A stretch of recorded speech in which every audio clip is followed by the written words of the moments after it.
Protect your DNA. BioPQQ can promote formation of new mitochondria. Infowarsstore.com. And the good things stop right there, because I'm talking about this pedophile who is leading a child sex ring in England, and now he's saying that he wants to use human rights laws to block his deportation.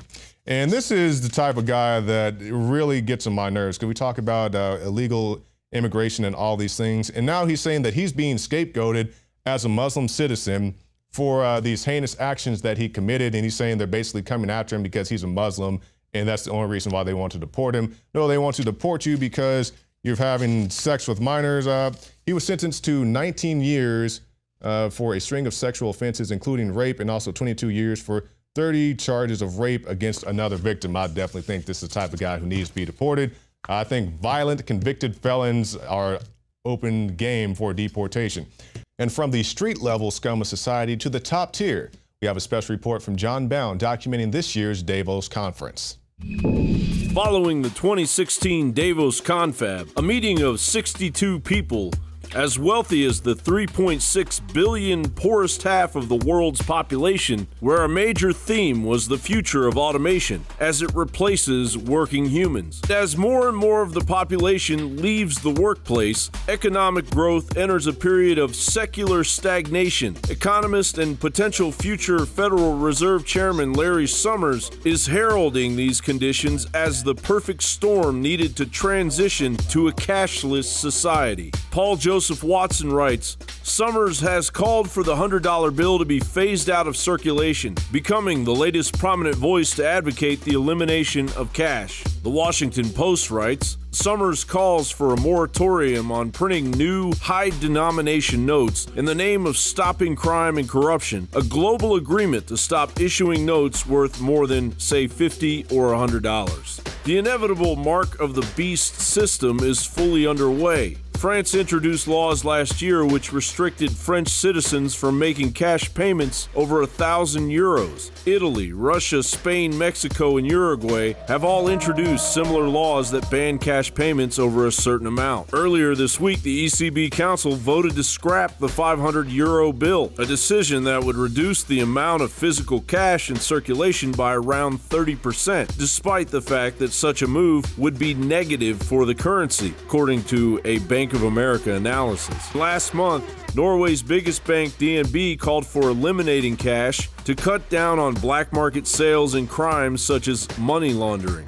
In August of 2015, the Financial Times published an editorial which called for the abolition of cash altogether to make life easier for a government set on squeezing the informal economy out of existence. We should move towards an international currency, because the speculation and the complexity of currency has caused some of the irritation, not only among the trading nations, but among individuals. At a secretive meeting in London last year, Kenneth Rogoff of Harvard University and William Buter, the chief economist at Citigroup, met with the top central bankers to discuss phasing out cash. Former Bank of England economist Jim Leavis penned an article for London Telegraph last April in which he said a cashless society would only be achieved by forcing everyone to spend only by electronic means from an account held at a government-run bank, which would be monitored or even directly controlled by the government. The ultra-powerful Bilderberg Group also discussed the agenda to ban cash during its 2015 confab in Austria, a conference attended by numerous prominent bankers. Basically, we are leaving the era of a strong global economy, brought to a screeching halt by the billionaires that reaped its benefits. Now that small elite plans to govern us all from their ivory tower, promising socialism as some kind of reward. Keep Obama in president, you know? He gave us a phone. Meanwhile, major banks are preparing for a bank holiday that could come at any moment as the final maelstrom begins between the cashless society of the corporatocracy running our kidnapped government versus the defenders of our dying federal republic. Right on, that's what I'm talking about. Another high five.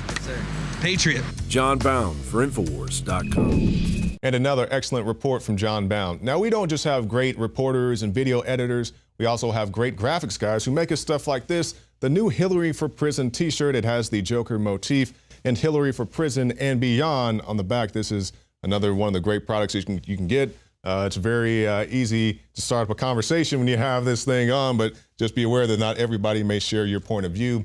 Now, as we continue talking about this political talk, we have our roving reporter, Richard Reeves, who's out in South Carolina, and he's going to bring us an update on the situation out there and everything you need to know about the candidates.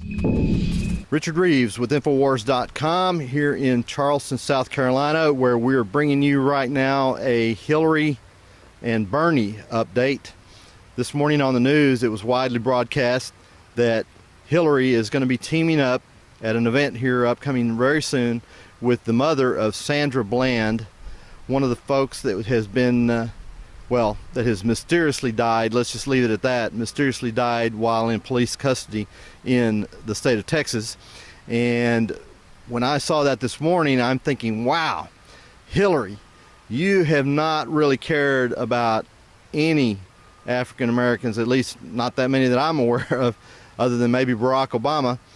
And it's just really strange to see her trying to shore up her vote with the African American community by actually reaching out to the Black Lives Matter crowd and bringing in Sandra Bland's mom for an event.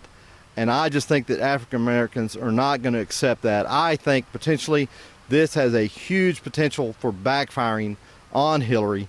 So it's really a surprise that, here in the midst of this heated race, running for presidential election, numbers falling, polls falling, Nevada potentially going to Bernie, South Carolina, flip a coin maybe, who knows, we don't know yet. Here in South Carolina, the polls are showing Hillary with good lead, but that could change here in the next week or so.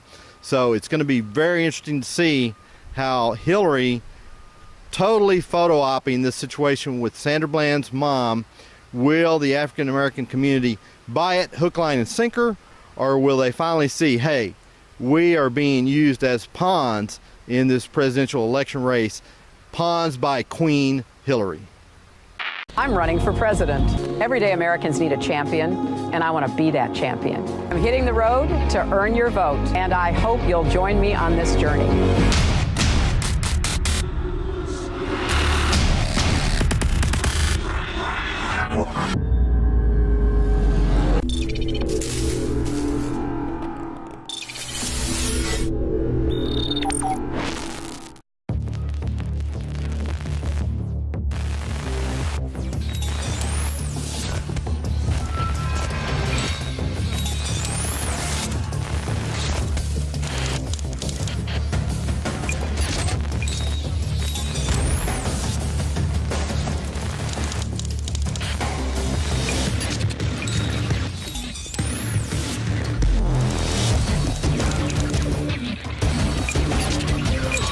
Clean, pure drinking water. You can't survive without it. But where do you get it? Alexa Pure Pro is a brand new, groundbreaking, gravity-fed water filtration system that is like no other. The Alexa Pure Pro transforms water from virtually any fresh source into clean, healthy drinking water, pairing the unprecedented superfiltration power of an all-new gravity block core with a hybrid chromatic shell. It removes up to 99.999% of impurities, including bacteria, viruses, fluoride, disinfectants, volatile organic contaminants, and hormones. Filter capacity up to 5,000 gallons. Stainless steel construction, easy assembly, low maintenance. Replacement filters are simple to install. And now, as part of an exclusive limited time introductory offer, you can save $20 off the retail price and get free shipping. This is a limited time offer, so order your unit today and receive free shipping and $20 off. Go to InfoWarsStore.com or call 888-253-3139.